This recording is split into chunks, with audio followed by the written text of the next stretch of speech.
please visit our website later this summer to see the lineup of September and beyond, and sign up for our email list to stay in touch. Town Hall's work is made possible through your support and the support of our sponsors. Our Civic series is supported by Real Networks Foundation and True Brown Foundation. Town Hall is a member-supported organization, and I'd like to thank all of our members who are joining us. If you share our belief that Seattle is energized and empowered by questions of politics, science, and culture, please consider supporting us by becoming a member yourself. Finally, you'll want to go even deeper into tonight's topic with your own copy of Colley's book, Queer Conception. Pick up your copy from Third Place Books over in the auto or by using the link in the chat. Kristin Liam Colley, licensed midwife, is the owner of MAIA Midwifery and Fertility Services, PLLC, and author of Queer Conception, the complete fertility guide for queer and trans parents-to-be. They have supported thousands of LGBTQ+ parents through fertility and preconception care, in-home insemination, prenatal care, childbirth education, delivery in homes and birth centers, postpartum care, lactation management, and parenting groups. A devoted advocate for queer and trans families everywhere, Colley also serves as a speaker and consultant and consult educating physicians, midwives, and childbirth professionals in culturally sensitive and clinically appropriate care, including the widespread use of gender-inclusive language. Please join me in welcoming Kristin Liam Colley along with our panelists.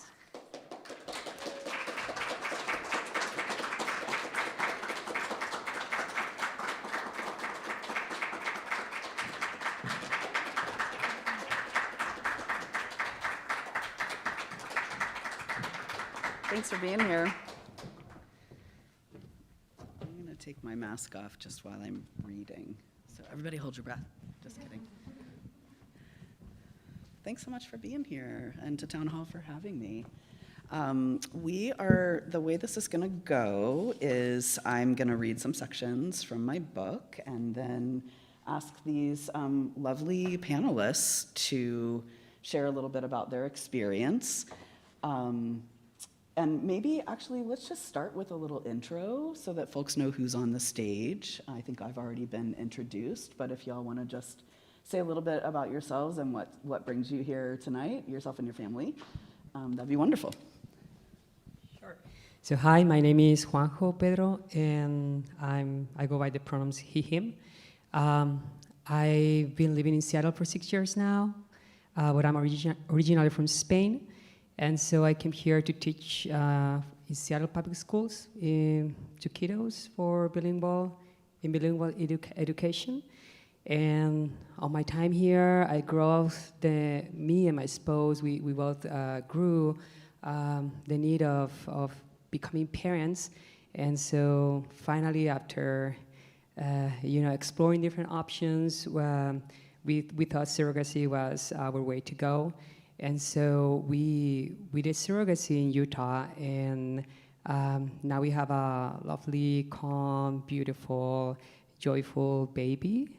She's 4 months old, and we are beyond happy because it's something we never dreamt we could achieve, and we have her here, and we are super, super happy, and so happy also to be part of such a wonderful book. I was telling to Liam that I never read a book that address such topics, and that's why I'm here today. Thank you. Hey everyone, my name is Jamila, she, her pronouns, and I'm excited to be here with you all, our little intimate crew. I love it. My partner is sitting in the front, maybe a little wave. She's due on the 4th of July, so in a few days now. We didn't know if we would be here, so it's been a journey, and I'm excited to hear from my amazing panelists too.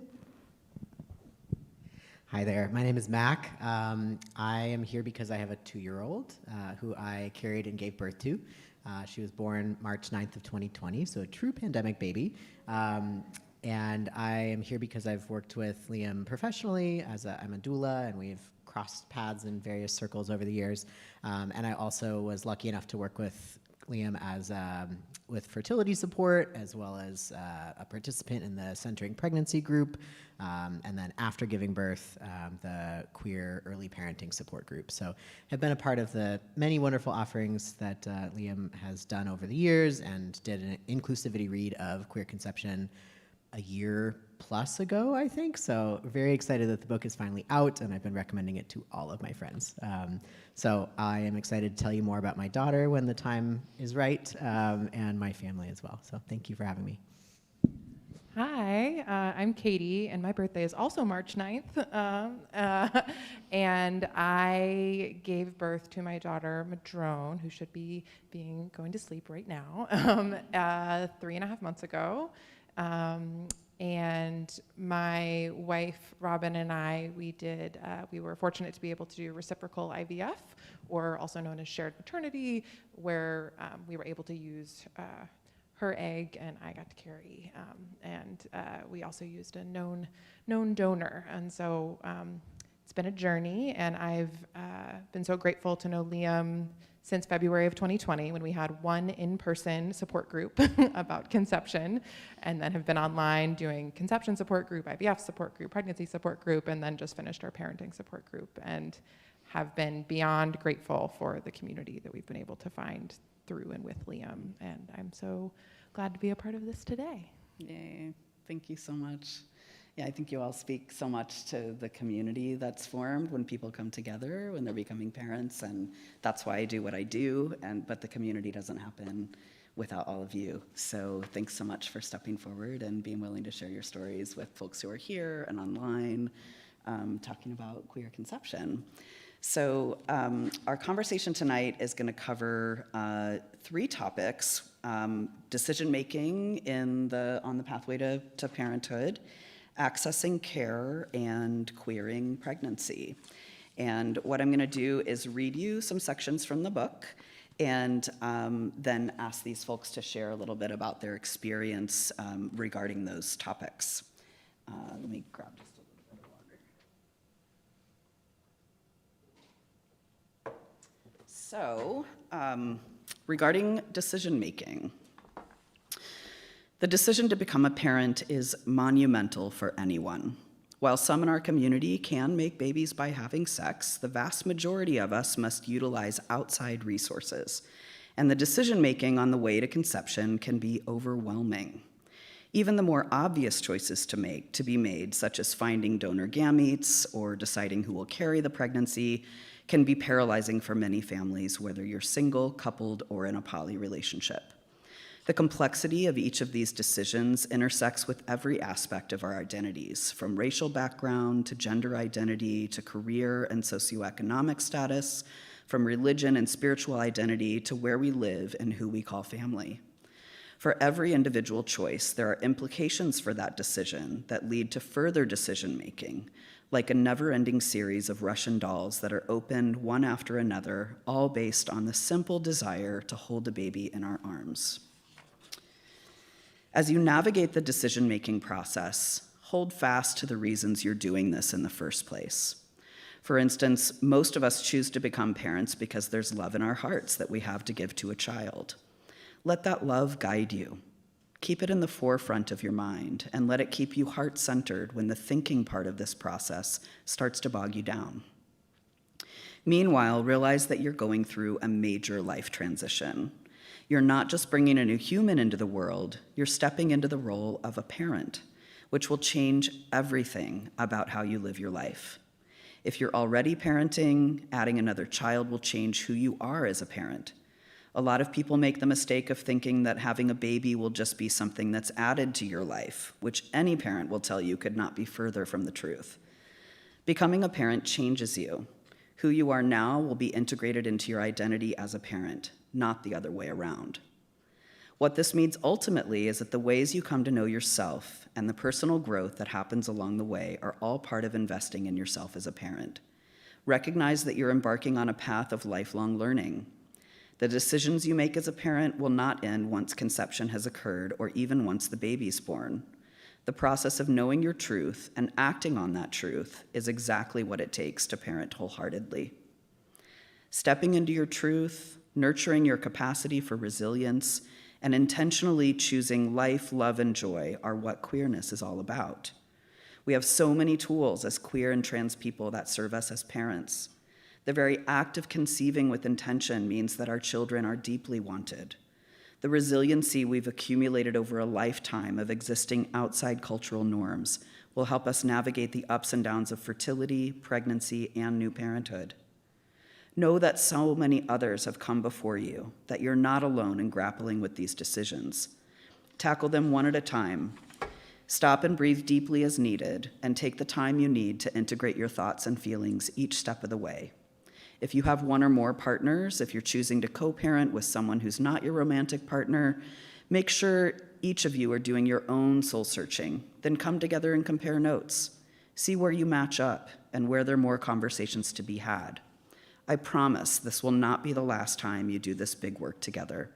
If you're becoming a solo parent, process your thoughts and feelings with the loved ones in your life, and then revel in the freedom of being the sole decision maker of what is right for you. No matter the structure of your family, you're about to take steps that will lead you into a life that will never be the same. Love yourself completely. Keep showing up. Together with your baby-to-be, you're creating a family. So, thanks, y'all. So I'm going to sit for a sec while you all talk, and I'll ask the question while I'm up here, so I have to figure out that mic.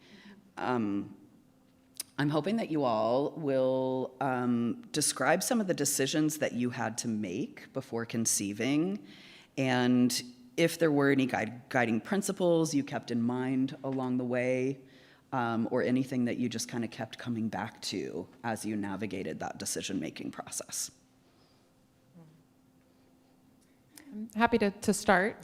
Great, yeah, let's reverse it. Yeah. So, I mean, I feel like there was definitely the initial, like, what does it take to make a baby? And, figuring out all the component parts. And my wife and I have, a uterus each, and then needed to find sperm. And so it was literally just like, okay, who wants to carry? And making those decisions was I think a very bodily experience more than a rational experience, because I think both had to get in touch with parts of ourselves that were not very rational in some ways. I know for me, one of the ways we went about making the decision of, okay, who wants to at least try to carry first? Because as we know, it doesn't always go the way you plan. And for me, we just asked the question to each other of, okay, if we only do this once, if it only works one time, what is the thing that you want to do? And meaning that, would you rather have your egg or your genetics, or would you rather carry? Because those were kind of some of the initial decisions facing us. And fortunately, we both had different answers to that question. And I know for me, it was, I want to carry. I want to be pregnant. And that was a very, it's from a place that I am deep in there. So that was really, I think, a guiding principle for me. And I know my wife shared that, again, she was like, I don't know why, but I want my DNA to go on. And so I think I would say to anyone who's in this space that it doesn't have to be rational, that it can be a bodily space. And I think that also, for me, came with grief too. And I think that's important to acknowledge in the decision-making process, is that there is grief. Because at the end of the day, we can't just, put our DNA together, the two of us, in the same way. We've been very fortunate to be able to do it the way we did, because at the end of the day, she was still in my body, and I'm the only person who ever did that for my daughter, and so it's very special to me. But there's also still this weird grief around, but she doesn't have my DNA, and does she have my family's blood? And there are lots of weird questions there, but I've had to hold both the joy and the privilege and the grief at the same time in that decision-making process. And then the only other part of that too was that we also needed to decide where do we get the other part? Where do we get the other gametes? And so we decided we did want a known donor, and so we wanted to know the person so that we could feel out their energy, and that's something that's just not as possible with an anonymous donation. And so we were fortunate that it worked out all that way and worked the first time. So that was, I think, those were some of the things that guided us through that process. Thanks so much. Is this on? It may have timed out. Oh, good. I was going to say, I speak to part of what you shared in the book as well, where sometimes the values that you have and kind of what your head says is the right thing to do ends up not matching with kind of your embodied sense of what's right for you. And there is no right or wrong in what's right for you, and you don't have to explain it to anyone. But I think that it takes a lot of people by surprise when their head and their heart don't match in that decision-making process. So I just want people to know you're not alone if you're having that experience. Thanks, Rob. Thanks, Katie. Want to share, Mac? Sure. Yeah, I'm trying to think about how many years before we actually attempted to make a baby did we start talking about making a baby? And it was many, many years, at least 3, I want to say. And there were so many steps, so many ducks that had to be in a row before that process could begin.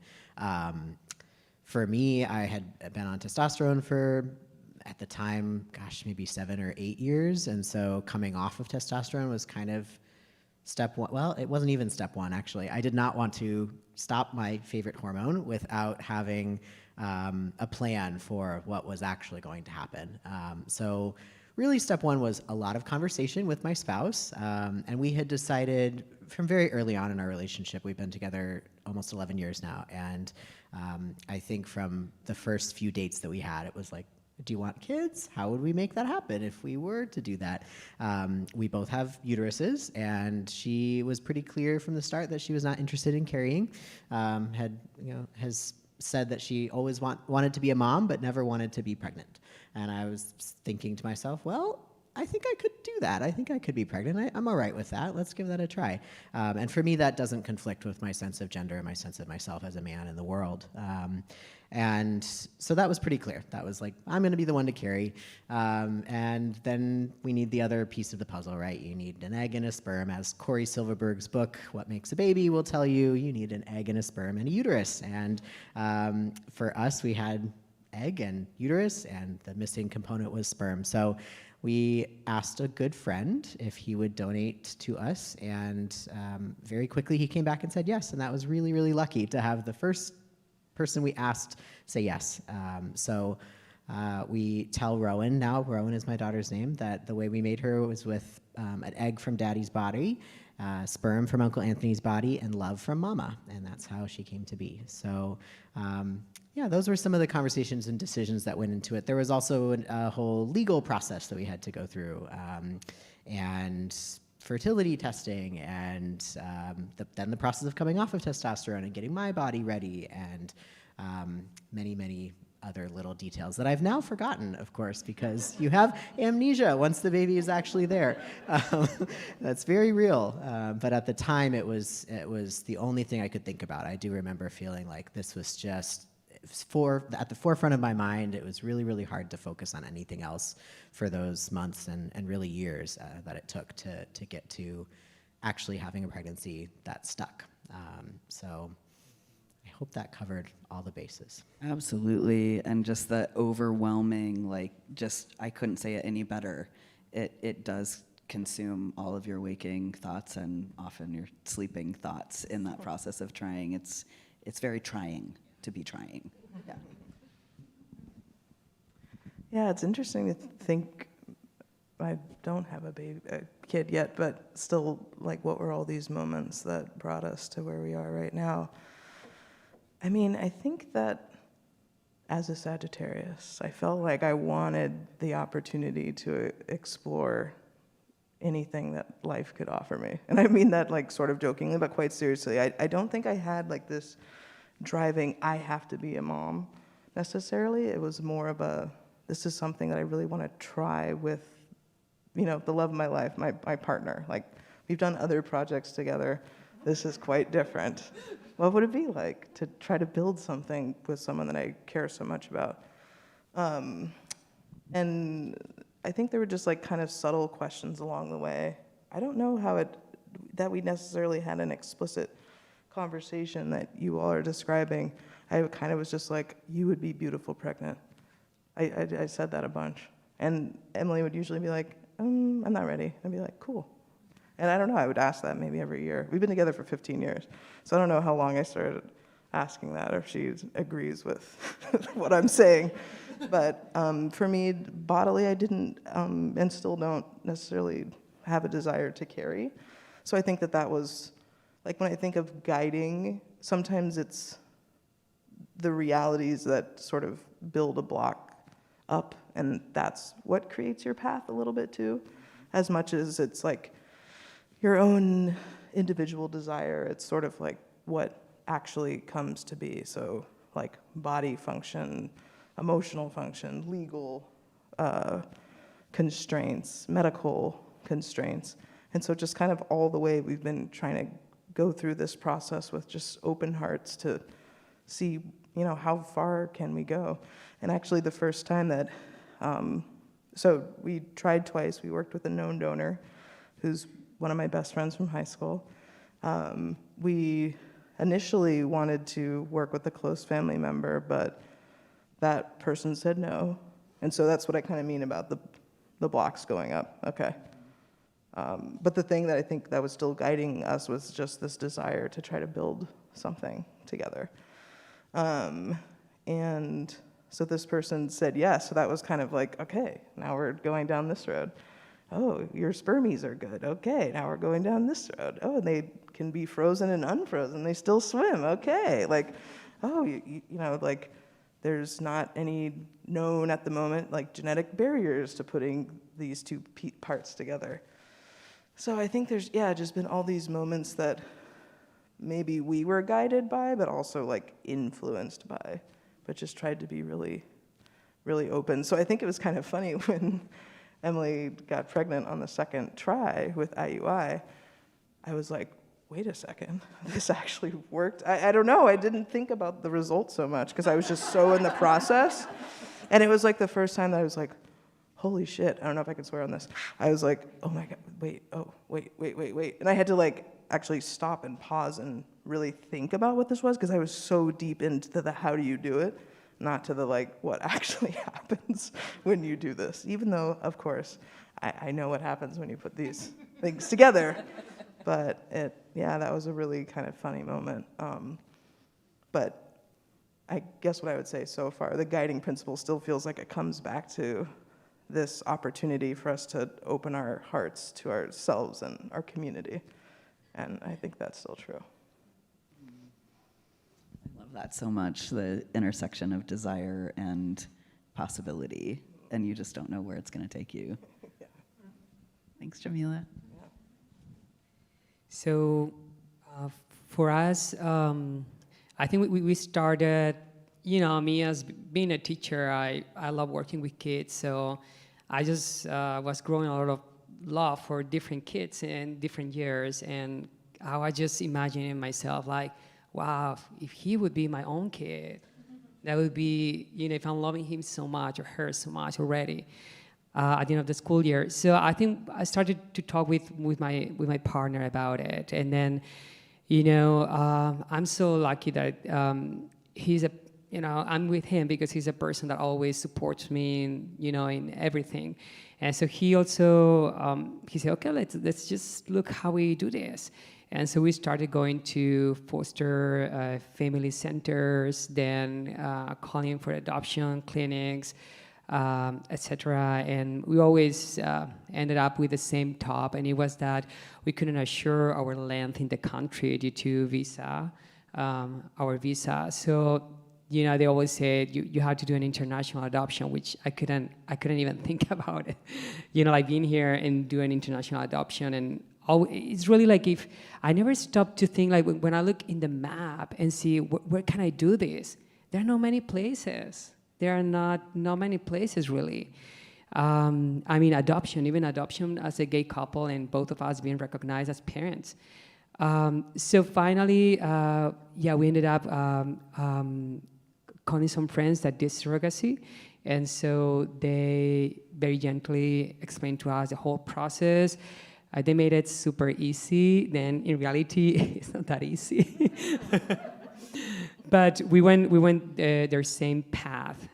We used the same fertility clinic, and that's what guided us. So the clinic is in Utah, and so it was also during the pandemic. It was totally during the pandemic. So there were many things we needed to choose, and how we did it was, the first one was the funds. Right, the money to do this. Like I remember just, calling our families from here and say, we want to do this. We made the numbers. We think we have the money, but you never know how this is gonna go. So they say, you have our support if you need money. So that was the first thing, and then every step I think was very consuming, and every decision was so important. And one thing, my partner Oscar, kind of like, I think that was the system we went with, was that once we made a decision, we do not look back. So once we get the donor and say, those are the three, then the clinic says, this is the one that is available at the time you need it. We say yes. We never go back to that, to look back at that. We work with the fertility clinic in Utah, then with lawyers in Idaho. And then I think obviously two of the steps, or maybe three, so to meet the surrogate mom and her family, and you spend time meeting them, like months meeting them. That was crucial, and that was, at the end of the day, was just your guts. Like, all right, she wants to do it. They are meeting me. It was, as you can expect, like the weirdest conversation ever, like in a mall in Salt Lake City, meeting her and her husband, and talking for hours. And eating a burrito. I think we were in a Mexican restaurant.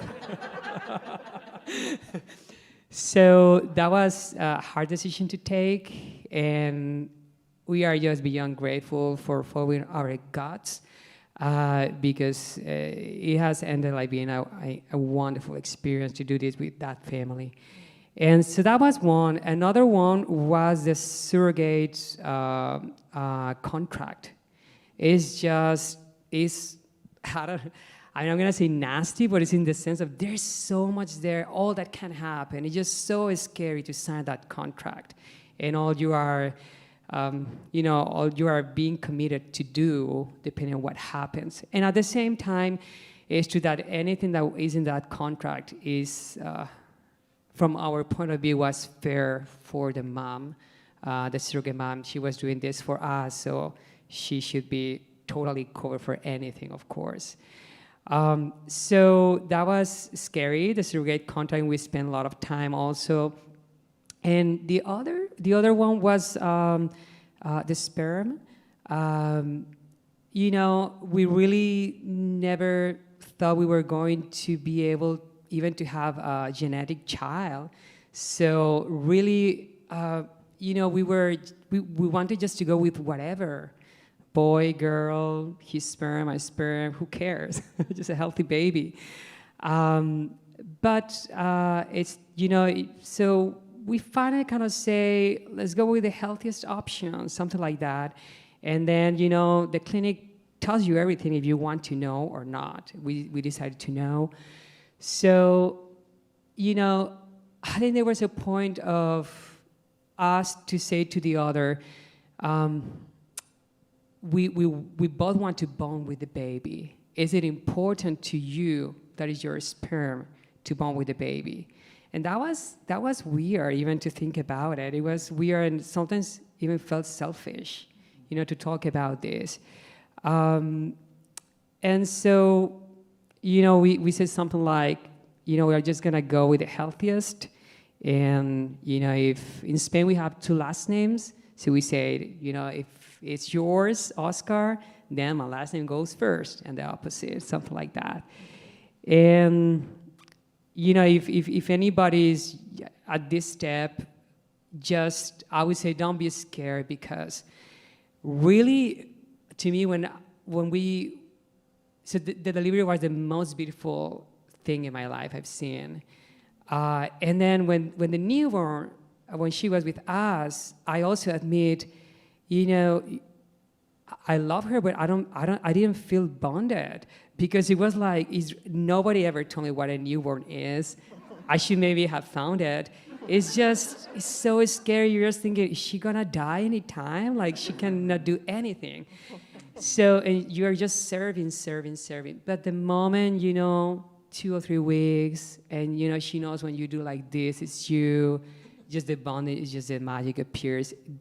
To me, I love that we have her, but nobody should be scared about bonding, because it's your child, no matter how you do it.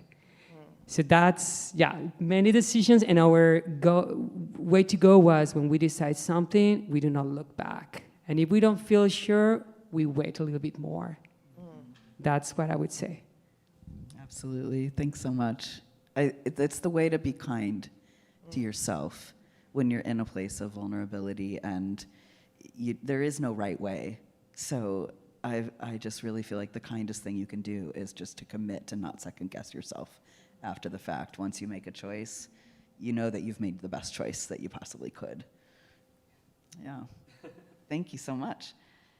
All right. So I know that we're accumulating questions on the iPad, and I talk about this stuff all the time, and maybe I should put this down. So I could sit and talk all night, and I'm sure that folks don't have all night. So we are going to move on to, here we go, accessing care. So, as folks kind of alluded to in their shares, you don't just go to the bedroom with your partner and end up with a baby in our families. Technically, folks know that, but I don't think a lot of people know the depth to which people are navigating the decision-making process, and it inherently means accessing healthcare, not just for the conception process, but also through pregnancy. So this ends up being another big piece for queer and trans families. And I might abbreviate my reading, because of course y'all can just buy the book. And I know that we're running short on time, so what do I want to say? I'll just start and see where we go.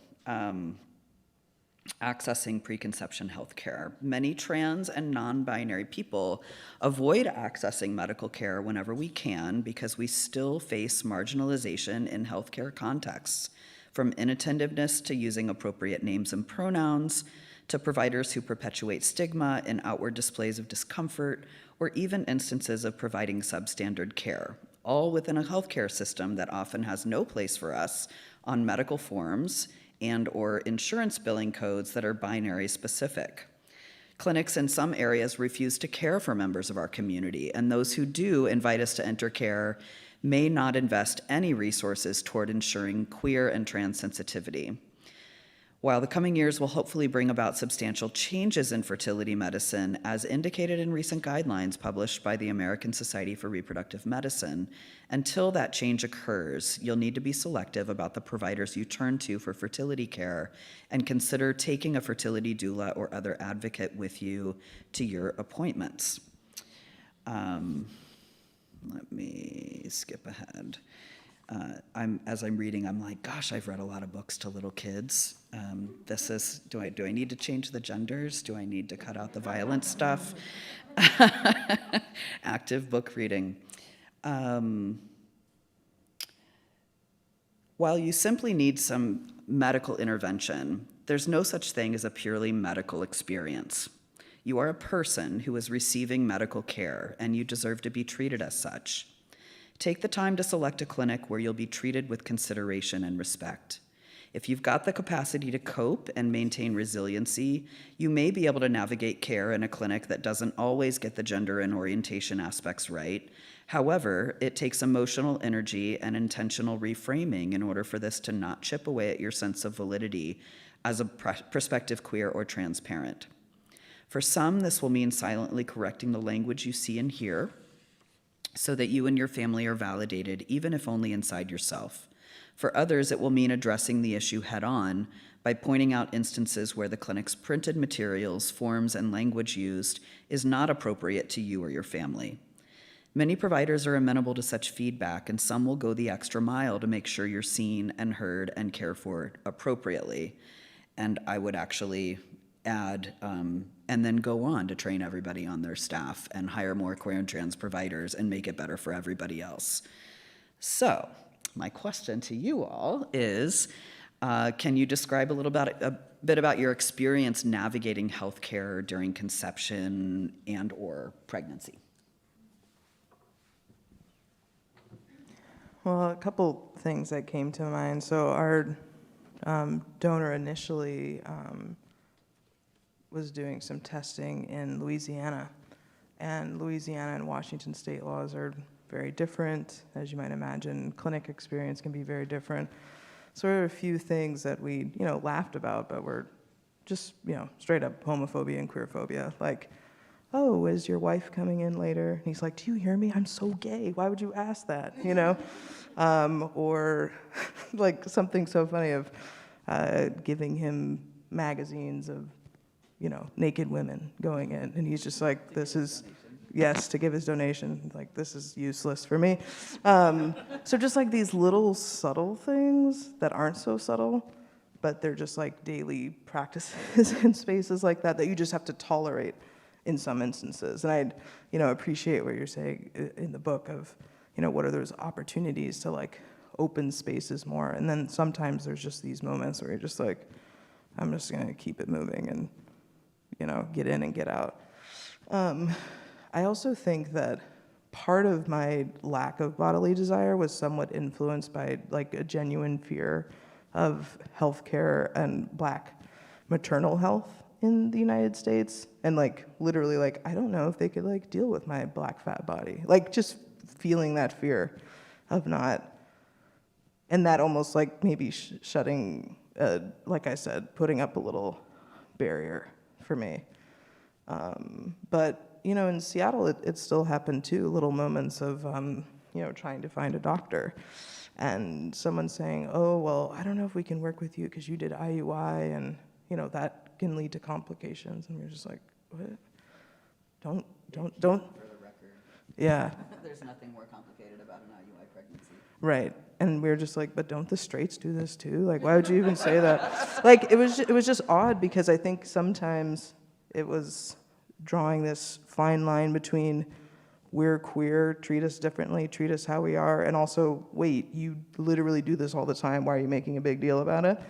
And I kind of struggled with that sometimes because I wanted to feel queer and proud, but then other times I was like, no, treat me the same. So it was a little bit of that happening in healthcare spaces.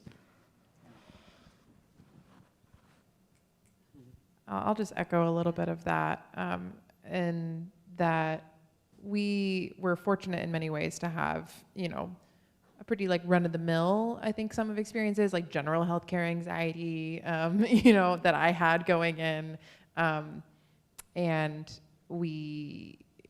it was, I think the most frustrating part was fertility clinic requirements for us, particularly because we were using a known donor. So we were surprised to run into it felt like a very clear bias against known donor. It was a lot of like, oh, well, he could, there could be all these things that you don't know because if I actually haven't looked at like a sperm bank catalog, but I hear they're somewhat extensive in some ways and also not in others about people's medical history and all these things. And so I think because of that, and because it seems like I'm going to assume that fertility clinics are focused on, success as far as like getting pregnancies, there seems to be this bias against like, well, maybe this will make it less likely that you'll get pregnant and it'll affect our numbers. Is what it felt like. And so the way we felt that in having a known donor was, first of all, we actually had a kind of a circuitous path, because the sperm was actually used by another family so our kid has 2 donor siblings as well, with another family. So we've got big queer family. So they actually had leftover sperm and were like, hey, do you want this? You obviously should talk to the person whose sperm it is, but they technically owned the sperm at the time and then had to transfer it back to the person who had given it to them so that he could transfer it to us. So there was legal contract stuff. And anyway, all that meant is that the clinic was really focused on also like, are you sure about this? Are you sure that you want to do this? And that meant we all had to each see therapists. We had to see a therapist as a couple. He had to see a therapist. We then had to all do a therapy session together with both of the therapists. It was a big Zoom call. And then they wanted a psychological evaluation, which I think you talk about in the book, which we said no and wrote a rage email about, because we said, we have decided who we want to do this. You do not get to put roadblocks in the way, because it would have just made the process more difficult for us. So that was, I think, some of the more frustrating things, was particularly having a known donor in the healthcare environment. It seemed like they were like, well, it would just be cleaner if you just picked somebody from the sperm bank. And so I would just encourage anybody, just like that there are my understanding is there are some clinics that are friendlier than others, and that also our experience was being like, is this a requirement or is this a suggestion? We never got clear answers, but they didn't make us do that psychological evaluation because we said no. But again, we were able to continue. Sometimes you can't. And we were in Seattle. And so that was, I think, one of the more frustrating experiences we had of healthcare. But overall, I will say, when it came to pregnancy and birth, I really recommend the midwifery model of care if you're really appreciated the midwives and at the places we went. But fertility clinics, though, it's hard. I echo that sentiment entirely about known donors being just getting a bad rap from the fertility clinic side of things. And I'll just share too, I think you addressed this in the book from what I remember. It's been a minute since I read it, but a lot of folks start at fertility clinics, and you very likely don't have fertility issues. I think that as queer people, it's easy to be like, well, I need a lot of help to get pregnant, right? And maybe not, actually. Maybe you just need some sperm, like give it a try. And I think I started at a fertility clinic in my journey because I thought, I don't know, I've been on testosterone for years, and who knows, just all of these unknowns, and I want the reassurance, and ended up spending thousands of dollars that I really didn't need to spend, and had some experiences that scarred me because I thought that was the course I had to take, and had very similar experiences to what you talk about of like, no, we have a known donor, we've already picked him, and they were like, nope, you need to quarantine his sperm for 6 months, and so that's just going to delay your process. And that was when I said, no thanks, I'm not going to work with you anymore. And I am privileged enough to have access to lots of resources and networks, and feel like I was very lucky to find an OB who was willing to bend some rules. And this was when I lived in Colorado, and he was an out gay man who really just empathized and said, great, I'm just gonna turn a blind eye, and you're just gonna bring the sperm to me, and we're gonna do an IUI and see what happens. And it took multiple tries to eventually conceive, but his support and his willingness to bend some of those rules was really the reason that we were able to take the path we were able to take. So finding good providers is key, and I think finding providers who are family is really key. And I want to talk a little bit too about navigating the healthcare system as a pregnant person, because that for me was majorly anxiety provoking. Like, how do I find a doctor who's going to treat a pregnant man? Like, how is that going to go? How am I going to find somebody who really respects me and sees me and understands some of the unique struggles that I have? And we moved to Seattle when we were in the 2-week wait. So I was maybe pregnant, maybe not. Turned out I was pregnant, and all of a sudden had to find a doctor here and had to figure out a new city and navigate pregnancy and navigate a whole bunch of new experiences. And I asked around and ended up finding a fantastic OB who I highly recommend. I don't know if I'm allowed to name drop here, probably not. I love her so much. Yeah. It's totally fine. Okay, Allie Lewis at UW. I don't know if she's watching tonight, but Dr. Allie Lewis, I'm absolutely in love with her because she is just the most patient-centered doctor out there. I think she listened to me from day one. I walked in and said, I want to plan cesarean. Great, tell me why. I want to understand your reasoning, but absolutely, let's make that happen. So I think finding those people to have in your corner is really key. And sometimes you have to have some trial and error to find the right people to put on your team, but don't be afraid to be picky and demand to be treated with, at bare minimum, respect and hopefully a whole lot of love too. Because sometimes the people who are part of that team, whether it's the process of getting pregnant or being pregnant or postpartum, those people can really become integral and shape that experience. Like, I will always think so warmly of those 2 providers who really helped make my baby and make our family. Yeah, I'll leave it at that. Just lots of love.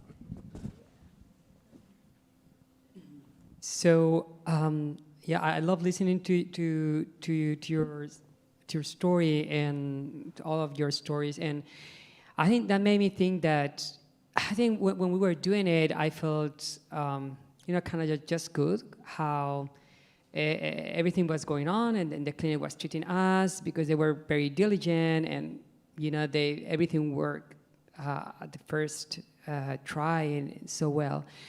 But I think that if I think back on how it was, definitely we were in a white heterosexual atmosphere all the time, and conservative, right? Because that was Salt Lake City, Utah. And sorry. And so, honestly, I'm still grateful for all they've done for us, but if I can think maybe myself or we were trying, not to be that queer, just to fit in whatever was going on. Maybe, I wasn't thinking what they would think, or I don't know, what do they think about what we are doing? I think there's always this struggle in us about, do I deserve this?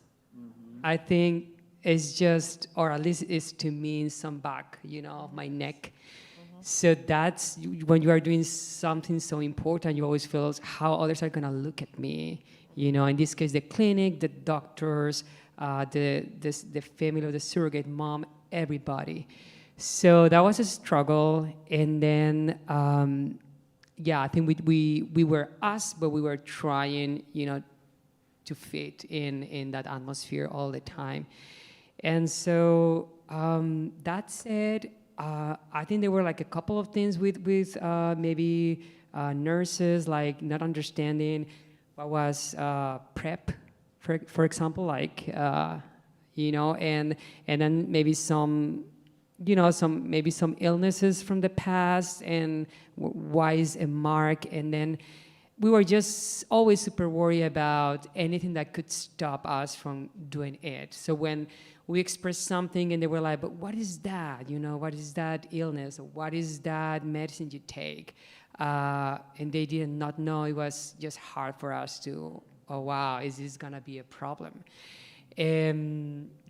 So the other thing that was, it really impacted me was, as you were saying, Katie, we needed to go through evaluation through a therapist, and it just got us all off guard that, my experience, it was that she was very cold and making lots of questions that made me feel uncomfortable.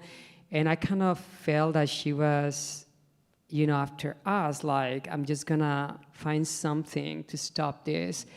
And she wanted us to make more therapy and with the surrogate mom. And so then I was, like, it's just so hard, the whole process. You can imagine to get here, have a surrogate mom, have the sperm, everything going on. And then somebody wants to, to look more in depth, and you're like, wow, why? So yeah, I remember like calling the lawyers and really trying to know what was the power of this person, and yeah, we declined that too, and everything worked well. But yeah, I guess there's always this thing about, do I deserve this? Do I need to fit with whatever is going on? So they know I can have it, I own it, and yeah, I think we cancel a little bit ourselves to be able to have the baby. Yeah, absolutely. I think that any, from what you all have said, any provider could give their reasoning for requiring these things, but the truth is, if you don't do it well, then it's going to cause harm, and there's just so much propensity to harm people who are becoming families, because it is such a vulnerable time that if you don't take care, then we can't not internalize it at a certain point.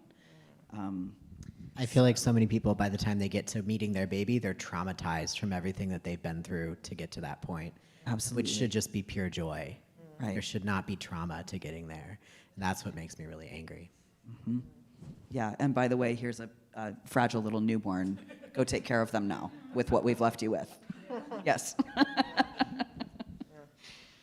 All right, so I will also do an abbreviated reading about queering pregnancy, because, yeah, once you are pregnant, then you have to be pregnant in this world that is not built for us. So I will just read one paragraph here. Being able to share the ways in which we're confronted with our otherness as queer and trans parents is powerful. The more we can create spaces for sharing our stories and truly being heard, the more we can cultivate a sense of connection and belonging. It is vital to have a safe space to talk about day-to-day interactions in a cis heterocentric world, from coming out at work in order to access family medical leave, to navigating medical forms and healthcare system based on the gender binary, to dealing with family of origin and how to find gender-appropriate pregnancy clothing, to the ways in which childbearing is affecting the dynamics of our relationships. We become each other's role models as we actively navigate our changing identity. These moments of shared experience not only provide support, they build our sense of pride in ourselves, our relationships, and our families. So my final question for you all is, can you describe an instance when you felt your identity was affirmed, not just as a parent, but as a queer or trans parent specifically?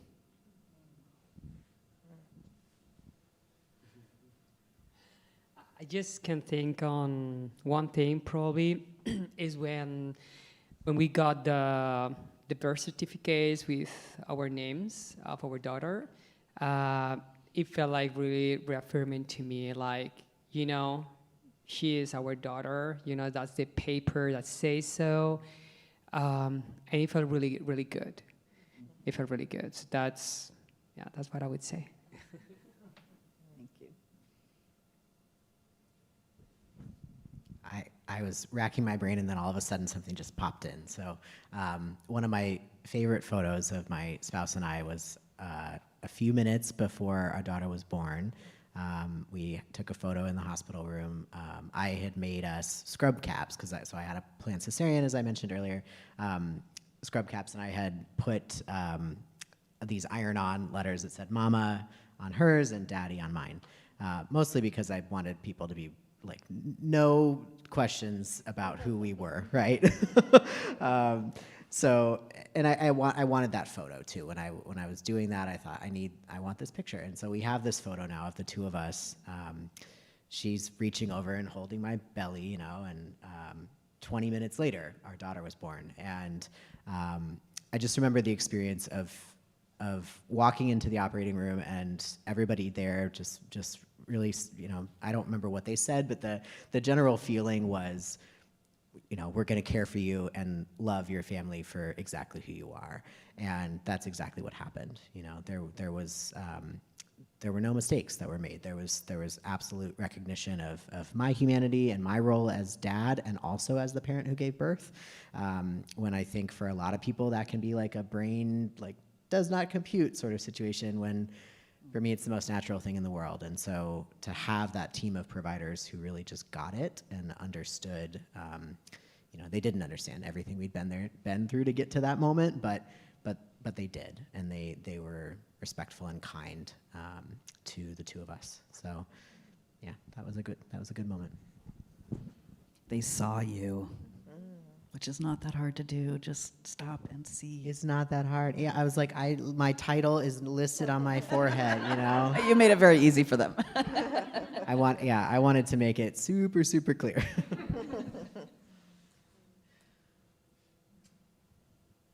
It's interesting when I was thinking about this question. There are so many ways, especially as a cisgender femme person who is carrying a baby, that I felt like our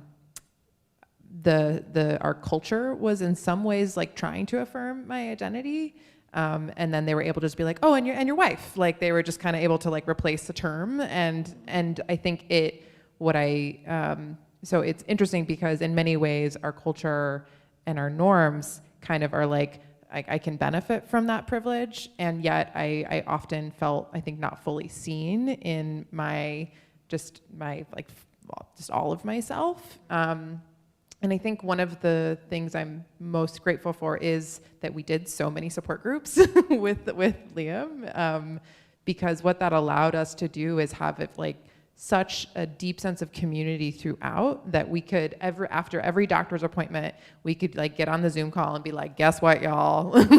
And have people be like, yep, that happened to us. And the ability to connect with other people who were having the same and or similar and or better or worse experiences just made it all like, you know what? Okay, like we're not alone in this and we can get through it. And I think also the way that really showed up for me was in how I realized that gender is just slathered all over pregnant bodies and the babies that are inside of them. That just not just the question of what are you having, but then like what came after that, and then also the questions about my body. And I felt like those were things that I had to explain to people who haven't thought about gender very much. And so to be in community with people where I could be like, yep, we got another question, or we got another set of very, very pink clothing, and to be able to just say that without even having to go further, I think has been some of the most validating experiences, because I think I've come to, I don't know if I appreciate, but have a better and deeper understanding about how much gender construction socially happens from in utero. And so I think that having queer and trans community to be able to be like, yep, I get you, has made me feel the most validated and in my identity as a queer parent of my kid and of our queer family. Yeah, definitely having those spaces where people just get it is so key. Because I think, your question was sort of in the positive, and what ran through my mind first was all the, well, have you thought about what if the donor tries to take your baby? Well, what you're giving birth at a birth center? What if Emily has to go to the hospital?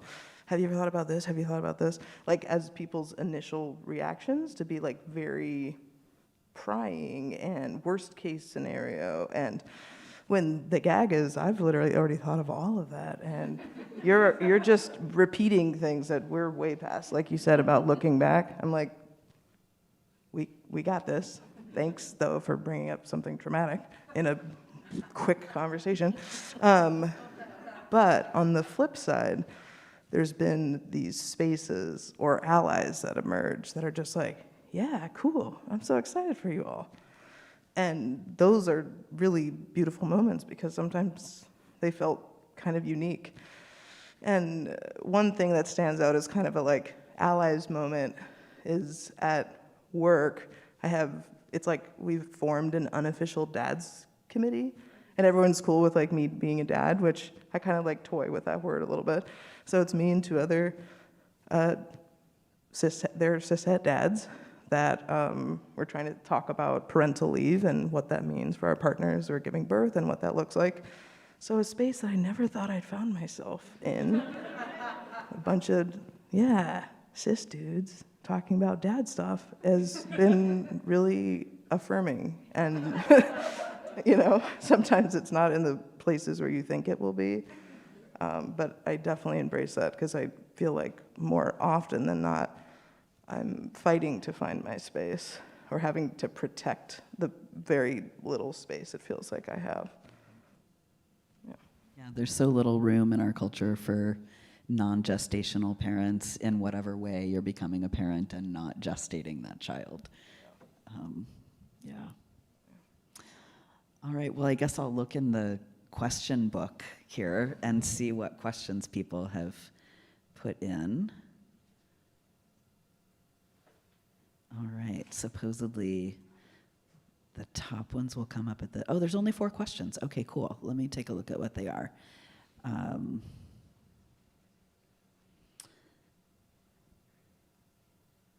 Oh goodness. We have 2 questions that are a little bit having to do with having a baby in capitalism. That's my interpretation of it. One person said, what collective or mutual aid opportunities could we imagine to make all aspects of conception and birth more accessible? Example, lawyer fees, sperm, insurance, baby stuff, STUFF in all caps. And then someone said, do you have any advice for navigating the healthcare system? Oh, no, sorry. Where did that one go? It moved. Did the consideration of bringing another consumer into the world ever give you pause when considering to have a baby? So, capitalism, go. I was saying I think that could be a whole book. Yeah, right? That's the next one. Yeah, I mean, we definitely have talked about sort of like, I think we've more framed it in climate change, which isn't separate from capitalism in my view. But yeah, that we're sort of bringing a person into the world that might not have the same world that we have now, and are we contributing to its demise and all of that? But I think what we talked about often, and I think this sort of fits in with the capitalism, is that there's a lot of horrible things going on in the world and have since time immemorial. So I didn't want that to necessarily be the reason to not attempt something. I think also both, my ancestors and Emily's ancestors having experienced the Holocaust and slavery, like thinking that I wouldn't be here if they had decided that, birth was impossible, and perhaps in their case, birth wasn't even a choice to begin with.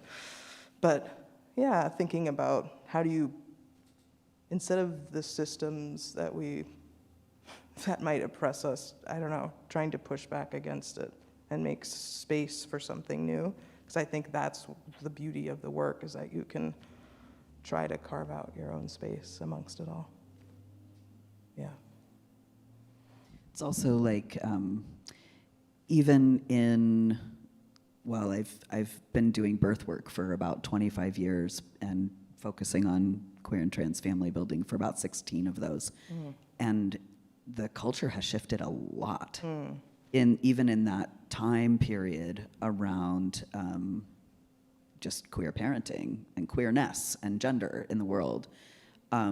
So it's almost like our ancestors paved the way for the lives that we're living now. Yes. And why not, like, they did this for us. It's almost like we need to do this because they made this possible. I don't know that this thought is about capitalism necessarily, but I've been thinking a lot about, especially since Friday, and then going into Pride weekend, it's like, what right do I have to celebrate when this incredible, that's the only word for it, and not in a good way, decision came down, especially having a daughter. I think a lot about that.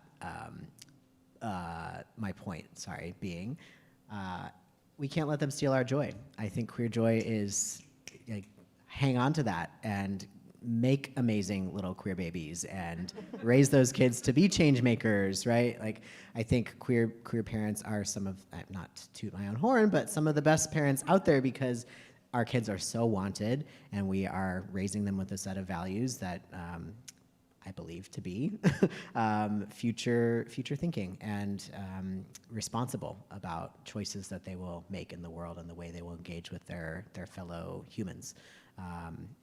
So yeah, I guess that has less to do with capitalism and just, I went out dancing on Friday because I didn't want anybody to steal my joy. Like, If I can just add one more piece to the thinking about capitalism as it relates to conception, particularly, there's definitely, there was a lot of privilege in the route that my wife and I were able to go in terms of reciprocal IVF. We were able to go straight to IVF, and we were able to have it covered in insurance, which is almost unheard of. And so that is, I think we had a lot of guilt in some ways initially about also that it worked the first time because if you've been on a fertility journey with any other people, there's definitely, I think, guilt there, but it almost, in some ways, it can feel like when we know people taking out loans to be able to do this, that are still paying off debt from past tries that didn't work.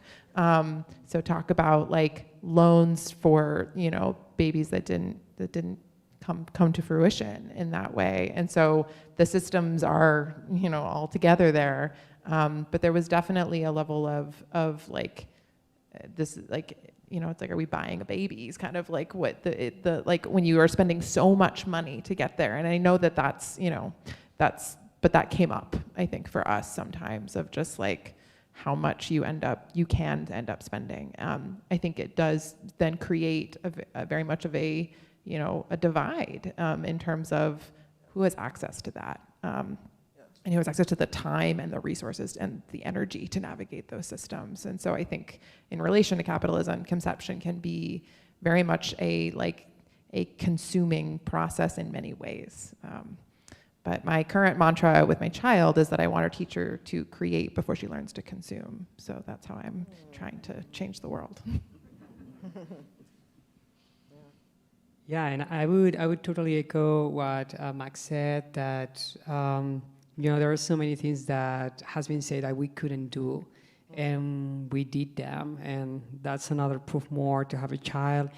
And there are, maybe I'm too romantic, but there are like so many things in life to me that are irrational. It's just you just go with the flow, with your gut, with what you feel is good.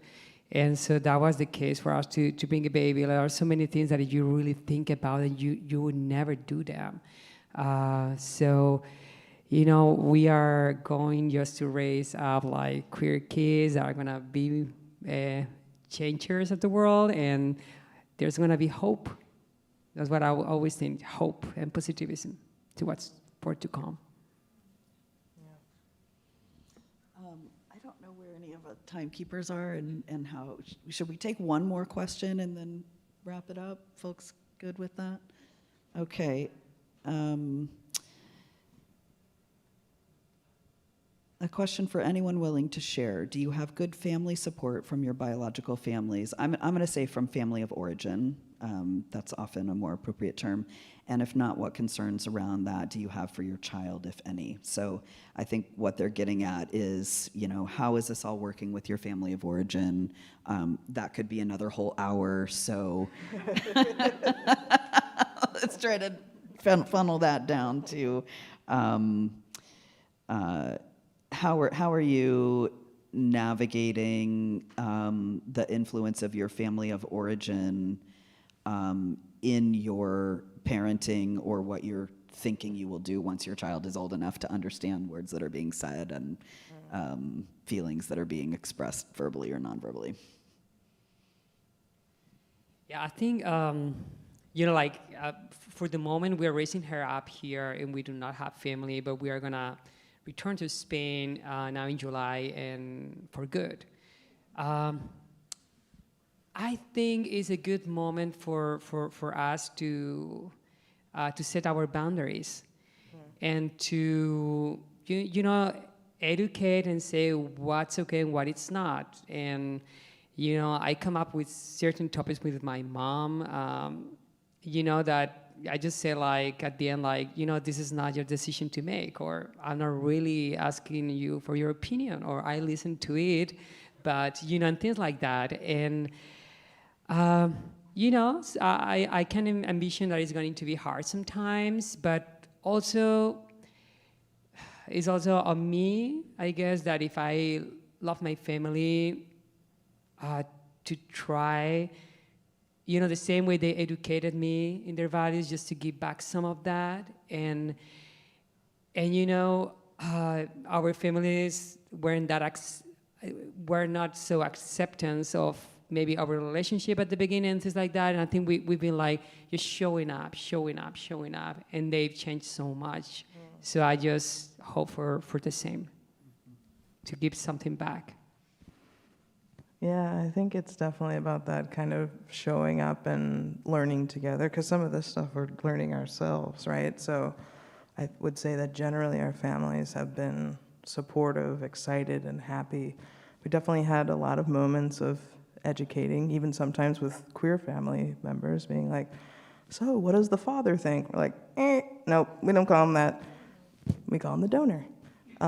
So moments where we can even add some fun to it. We've talked a little bit about this in our QEPS group, but with, or I should say the queer conception group, I think, that when we wanted to sort of teach Emily's family about this process and things that we wanted them to say and things that made us feel affirmed, it was kind of a bit of a role play, and we appreciated for them to sort of step up for that. We're like, okay, let's imagine that Aunt, enter in the name, is calling. Howard, you gonna answer these questions? And so, it was like, ring, ring, ring, Aunt Norma's on the phone, and, having her mom be like, well, the father, and we're like, nope, try again, ring, ring, ring, Aunt Norma on the phone, so literally giving an opportunity to practice in a safe space, because it is new. And as much as those moments might be difficult and really not affirming this journey that you've been on and working so hard for, trying to find those moments where you can be a little softer and have an opportunity to learn together. There's always a limit, right, if behaviors don't change, but understanding that there is a bit of a learning curve for all of us, because kind of as you're describing, in many ways we're still building that path for acceptance of queer families and feeling like we can contribute to part of that. I love what you said about boundaries. That's something I'm learning in my life in general, but especially with family of origin. But I think, overall, I feel very lucky and blessed that both my spouse and I have families of origin who are accepting and adore Rowan. She is beloved to them. She is the first grandbaby on both sides. And so spoiled rotten, loved beyond reason, absolutely. And, I think there were some questions at the beginning of our journey, for sure, that were asked respectfully and answered with as little information as possible. But I will say a very fond memory is the baby shower that my mom threw that was lovely. And, our sperm donor and his boyfriend, soon-to-be husband, came, and it was awkward, right? There was awkward tension in the room, but they were treated as our beloved friends, as our chosen family, which they are. And there was never a question of their role being anything except donor, right? And we're very clear on those boundaries. And I think it makes it easier in our situation that there is no, I am daddy. I am not, he is not the dad, right? I think it might be different for situations where there are two women, where it's easier to be like, well, where's the dad? That's the donor. He's the dad, obviously. For our family, it was, and in many ways we fall into visually a hetero appearing couple as a man and a woman. Not so much when I was pregnant, but now walking down the street with our adorable 2-year-old, right? We look we don't look queer necessarily to the naked eye. I hope that to other queers we get clocked. That's my hope. That's my hope. And especially when I'm wearing my proud parent rainbow shirt, you know, it's a little bit more obvious. Or you see my seahorse tattoo, right? There's some flagging happening. But our families, I think, to get to the question, are you know, as supportive as they can be, and they all have relatively progressive values. So that helps quite a bit. Yeah, I'll leave it at that. I'm going to bring some grief into this space. So when my wife and I started on this journey, we were living with, so we live on a half acre in south of Seattle, and my wife's mother was living in a tiny house on our property, and she just died about a month ago. And she was Madrone's grandma, and one of the things that I was most proud of is that we were able to be like, you know, it's not just going to be us. We're going to have grandma. We're going to be an intergenerational home, and we're going to, my kid's going to have a grandparent here. And we have very supportive family both here, and I have family in Texas who loves Madrone so much, and we're so lucky, and I was so excited. And we had about 2 months, and then there's never enough time.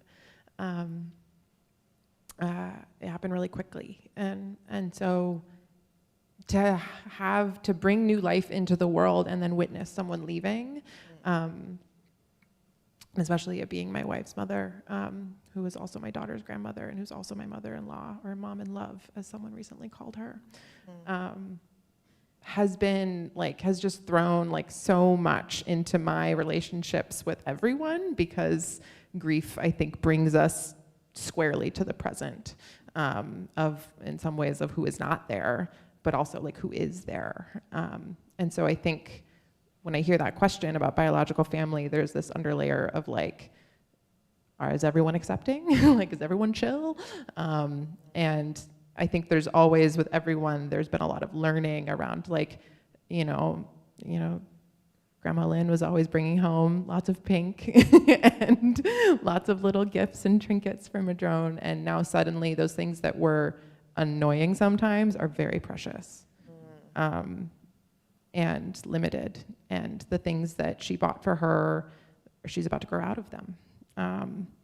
And so it's, I think, the grief that I and my whole family is holding right now is bringing into focus the things that can be annoying and the things that can be hard for us. Fortunately, you know, are not traumatizing. They're more annoying than anything else, but that those are also precious, and that those are a part of our experiences. And so I think it's given me a lot of grace right now, for the, like, again, piles of pink coming to our house. And my mom knows I love her, and I tell her the whole rainbow. We love the whole rainbow. But yeah, I think I would just wish you just, want to bring that presence has been something that I've been, it's awful. But I'm also, the silver, I don't know, not silver lining, but the narrative is forming of, what this is bringing into our life too. So there's never enough time, it seems, but I'm grateful that my daughter got to meet her grandma. Thanks so much for sharing that bit and just bringing in that you can be in a state of ultimate joy and there can still be grief in it. I will say that in the years that I've been doing this work, there are more and more people who have supportive family of origin, and that did not used to be the case, that it would just kind of, percentages would work out that way, but there are still those of us who don't have supportive families, and so I never want to let that go unspoken, because there's an audience here, there's an audience online, and those of us who don't have supportive family of origin, I'm speaking for myself as well, often are left with, okay, where's the boundary? The Prentice Hemphill quote that boundaries are the place where you and I can both exist. I did not quote that exactly, but it's something very close. Can you correct me? I need to memorize it. But essentially that when you become a parent, you are coming to terms with your own origin story, and you reevaluate your relationship with your family of origin as you have your own child. And there's often a lot of grief to be processed in that transition. So yeah, just wanted to put that in the space. And also just in closing, to point out that there is so much that's universal about becoming a parent, yet never spoken about. And that every new parent struggles with so many things. And this is just one small, hour and a half of time, people sharing their experiences that go beyond and are so much deeper than and more expansive than what a typical cis hetero couple experiences when becoming a parent. Yet we're doing it all within a culture that doesn't see us, doesn't validate us, doesn't have a place for us. And so we make our own way. I think that you all have witnessed a ton of resilience, of self-knowing, of the result of hours and hours and hours of soul searching and intention. And we deserve all of that coming back to us a millionfold. And our children are our greatest teachers, the same way that y'all spoke to my parents listened and I taught them, who I am and how to care for me. And I think our kids are teaching us as well. And I guess the last thing that I'm just sitting here beaming here with love for all of you, and I am the luckiest midwife in the entire world that I get to work with these awesome folks and hundreds more like you. I just really want to appreciate everybody's time coming tonight and sharing your story, and just send a lot of love to folks that are out there building their families. And I wrote this book for you because I wanted people to have access to the information. So pick it up if you're building a family and you're a queer trans person, or in any way building family outside of cultural norms. This book will support you. So thanks so much, everybody, for coming.